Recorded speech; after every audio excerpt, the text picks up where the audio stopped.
ओम नमः शिवाय। आप सभी को आइए जानते हैं महाकाल ज्योतिर्लिंग की उत्पत्ति कैसे हुई।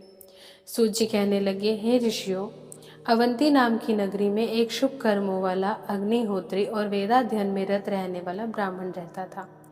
उसके 4 पुत्र थे।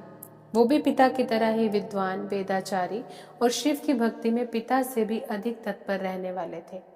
इन सभी के गुणदायक और शिव की पूजा करने के कारण अवंतिका नगरी ब्रह्म तेज वाली हो गई थी।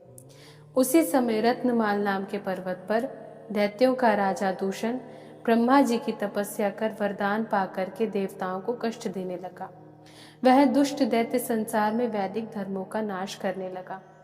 एक समय वह दैत्य सेना लेकर उसी नगरी में आया और चारों ओर से घेर लिया और अपने चारों दैत्यों से कहा, मैंने सभी देवों और दैत्यों के राजाओं को जीत लिया है। इन ब्राह्मणों से कहो कि शिव की पूजा छोड़ दे, वरना तुमको नष्ट कर दिया जाएगा। अवंती नगर के प्राणी दैत्यों से पीड़ित होकर उन शिव पूजा में तल्लीन ब्राह्मणों के पास जाकर रक्षा की प्रार्थना करने लगे। चारों ब्राह्मण कहने लगे, हे नगरवासियों, हमारे पास दैत्यों से युद्ध करने के लिए हथियार और शक्ति नहीं है, परंतु हमारे शंकर भगवान ही इन दुष्टों से नगरवासियों की रक्षा करेंगे। सूत जी कहने लगे, ऐसा कहकर के ब्राह्मण धैर्य धारण करके पार्थिव पूजन कर शिव ध्यान में तत्पर हो गए। दैत्य कहने लगा, इनको मारो और पूजा स्थान नष्ट कर दो। उसी समय पार्थिव स्थान में भयंकर शब्द के साथ गड्ढा हुआ। उस गड्ढे में से महाकाल रूपी शिव जी ने विराट रूप धारण कर हुंकार मात्र से उस दूषण दैत्य को सेना और अनुचरों सहित भस्म कर दिया। दैत्यों का विनाश देखकर आकाश से पुष्प वर्षा व दुंदुभियां बजने लगी। उस समय देवता शिव जी की स्तुति करने लगे।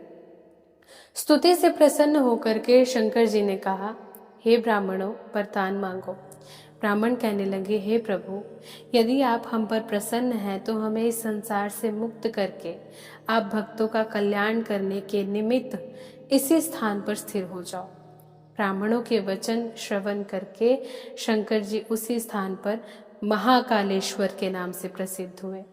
जो मनुष्य जिस जिस कामनाओं से इस ज्योतिर्लिंग के दर्शन करता है तथा इसकी कथा सुनता है और इनका पालन करता है, इसकी सारी मनोकामनाएं पूर्ण होती हैं।